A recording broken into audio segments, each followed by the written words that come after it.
Spitfire vs. Messerschmitt. The two greatest fighters of World War II.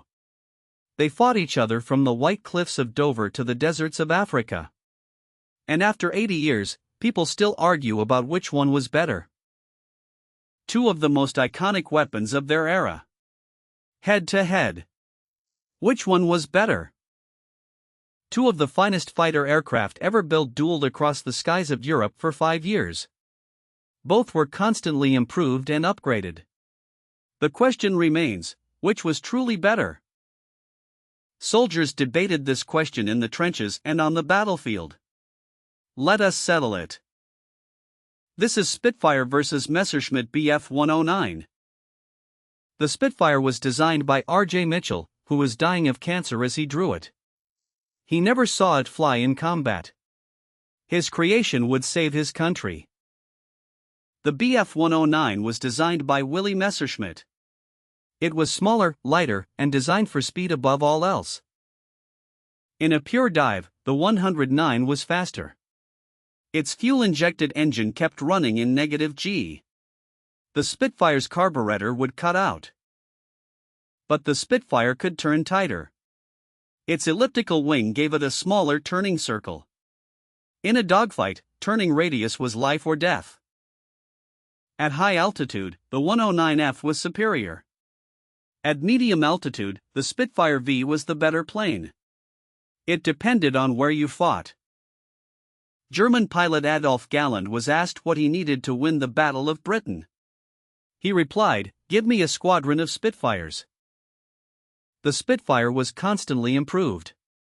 From the Mark I in 1940 to the Mark 24 in 1946, speed went from 362 to 454 miles per hour. The 109 was improved too. The 109G Gustav was heavier and faster but less agile than earlier models. Pilots complained it was being overloaded. In North Africa, the 109F dominated. It was faster than the Spitfire V at all altitudes. Malta suffered terribly. The Spitfire 9 restored the balance.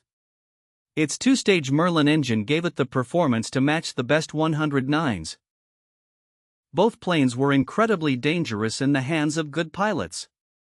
The top aces on both sides scored over 100 kills. The 109 was harder to land. Its narrow undercarriage caused countless crashes.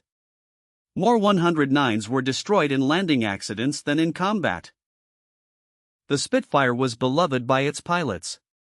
They called it the most beautiful aircraft ever built. And it was. Over 33,000 Bf 109s were built. Over 20,000 Spitfires. Both served in every theater of the war. The honest answer is that neither was clearly better. The pilot mattered more than the plane. And both planes were magnificent.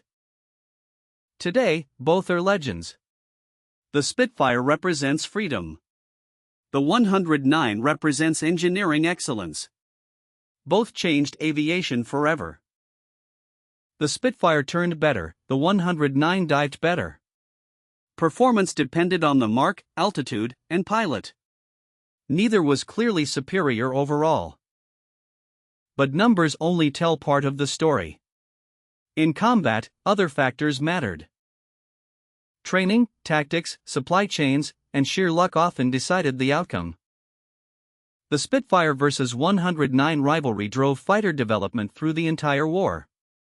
Both were constantly improved, creating an arms race that advanced aviation technology by decades. The crews who operated these machines knew their strengths and their weaknesses.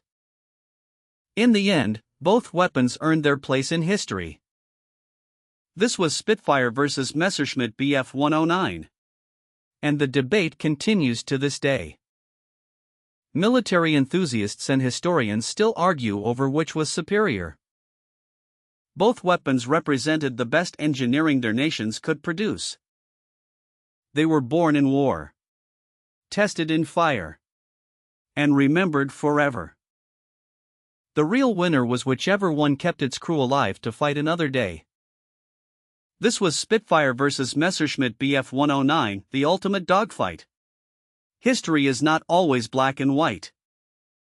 The events described here shape the world we live in today. The events described here shape the world we live in today. The events described here shape the world we live in today. The events described here shape the world we live in today. The events described here shape the world we live in today. The events described here shape the world we live in today. The events described here shape the world we live in today. The events described here shape the world we live in today. The events described here shape the world we live in today. The events described here shape the world we live in today. The events described here shape the world we live in today. The events described here shape the world we live in today. The events described here shape the world we live in today. The events described here shape the world we live in today. The events described here shape the world we live in today. The events described here shape the world we live in today. The events described here shape the world we live in today.